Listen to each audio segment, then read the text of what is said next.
Welcome to the Amoskeag Quilters Guild Raffle Quilt benefiting the Pass Along Project.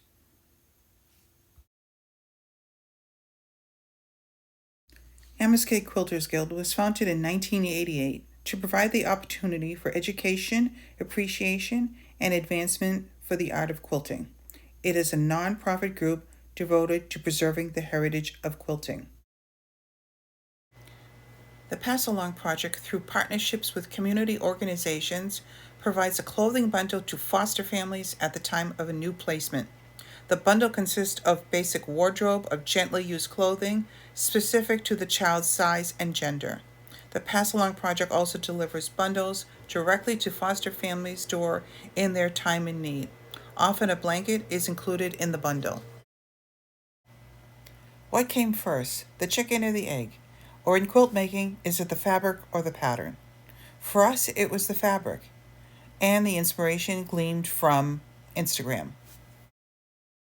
Scrolling through Instagram, I see beautiful fabric from Heather Peterson, Anka's Treasure, Riley Blake Designs. The fabric line is called Indigo Garden, and I fell in love with it immediately. Quickly fired off an email and purchased a cake layer. At this point, the fabric I purchased is for my own personal use. I've not been asked to run as vice president or to design the raffle quilt. It's just my personal use. Introducing the Raffle Quilt team. From left to right, Diane Trottier, Yvonne LeBlanc, Denise Leroux, Diane Ayot, and Karen Martin. The team selects the swoon pattern from Thimble Blossoms. We had previously each made either a block or a complete quilt from this fat quarter-friendly pattern. We hope it'll be a perfect marriage of pieced and applique for our quilt.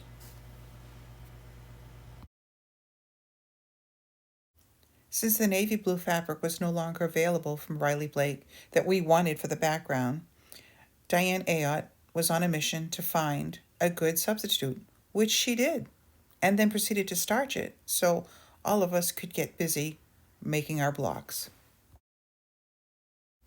More shopping, and a fat quarter tower has been purchased. We are ready and set to go. I knew I wanted to add applique to the quilt, and the inspiration for this came from a pattern I had previously purchased called Delightful by Freebird Quilting Designs. Scraps were used and shapes cut. We auditioned many designs and picked out the shapes that we liked the best. We also figured that we either have to go big or go home because these were not going to work in this particular size. We were going to have to enlarge it. I enlisted the help of my husband, Mark. He can lay out all the shapes and blocks on his computer program. Once the design was established, it was printed out and approved by the team members. Let's face it, my Mickey thinks he's a team member also. The beauty of Mark's printer is the fact that he can separate each item, print it out, and then I can in turn cut it out to make my templates.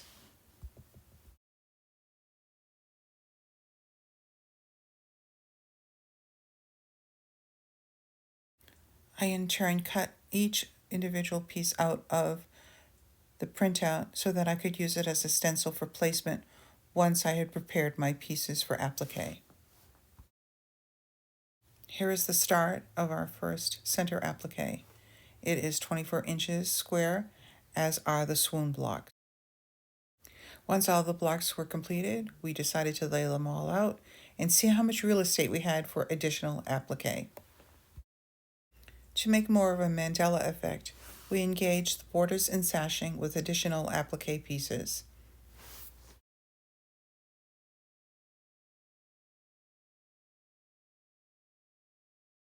By the beginning of November, the quilt top is done, and off to the quilter we go. She has great ideas and lots of batting, so we know we'll be in good hands. Janet Lee from Woodland Manor Quilting has done an outstanding job both in the pieced and applique portions of this quilt. As you can see just from the back of the quilt, all the beautiful custom quilting that she has done for us. And now to the front of the quilt. As I said, the applique has been highlighted, the piece sections have been highlighted, and also the open areas. It really makes the quilt pop in many ways.